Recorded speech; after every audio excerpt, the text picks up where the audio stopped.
2 Kings chapter 8 verse 1. Elisha had told the woman whose son he had brought back to life, "Take your family and move to some other place, for the Lord has called for a famine on Israel that will last for 7 years. Verse 2. So the woman did as the man of God instructed. She took her family and settled in the land of the Philistines for 7 years. Verse 3. After the famine ended, she returned from the land of the Philistines, and she went to see the king about getting back her house and land. Verse 4. As she came in, the king was talking with Gehazi, the servant of the man of God. The king had just said, "Tell me some stories about the great things Elisha has done." Verse 5. And Gehazi was telling the king about the time Elisha had brought a boy back to life. At that very moment, the mother of the boy walked in to make her appeal to the king about her house and land. "Look, my lord the king," Gehazi exclaimed, "here is the woman now, and this is her son, the very one Elisha had brought back to life." Verse 6. "Is this true?" the king asked her, and she told him the story. So he directed one of his officials to see that everything she had lost was restored to her, including the value of any crops that had been harvested during her absence. Verse 7. Elisha went to Damascus, the capital of Aram, where King Ben-Hadad lay sick. When someone told the king that the man of God had come. Verse 8. The king said to Hazael, "Take a gift to the man of God, then tell him to ask the Lord, 'Will I recover from this illness?'" Verse 9. So Hazael loaded down 40 camels with the finest product of Damascus as a gift for Elisha. He went to him and said, "Your servant Ben-Hadad, the king of Aram, has sent me to ask, 'Will I recover from this illness?'" Verse 10. And Elisha replied, "Go and tell him, 'You will surely recover, but actually the Lord has shown me that you will surely die.'" Verse 11. Elisha stared at Hazael with a fixed gaze until Hazael became uneasy. Then the man of God started weeping. Verse 12. "What's the matter, my lord?" Hazael asked him. Elisha replied, "I know the terrible things you will do to the people of Israel.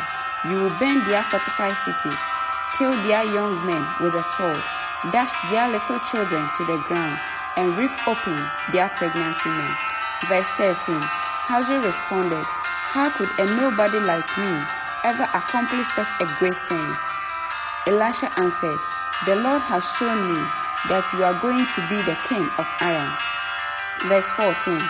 When Hazael left Elisha and went back, the king asked him, "What did Elisha tell you?" And Hazael replied, "He told me that you will surely recover."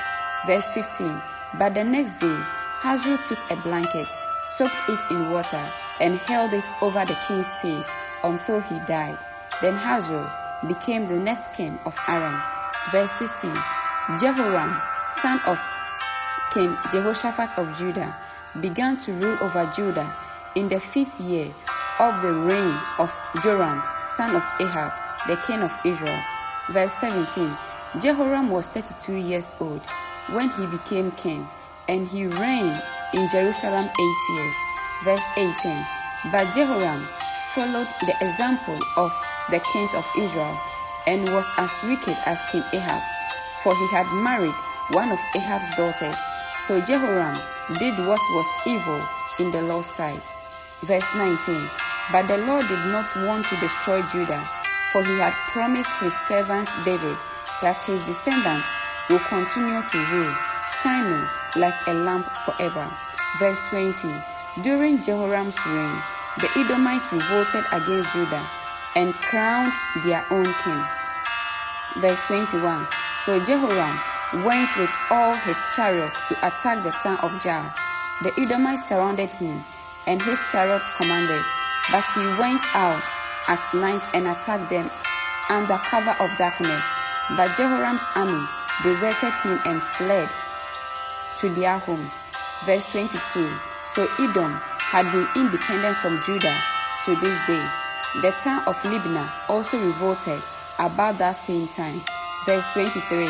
The rest of the events in Jehoram's reign and everything he did are recorded in the book of the history of the kings of Judah.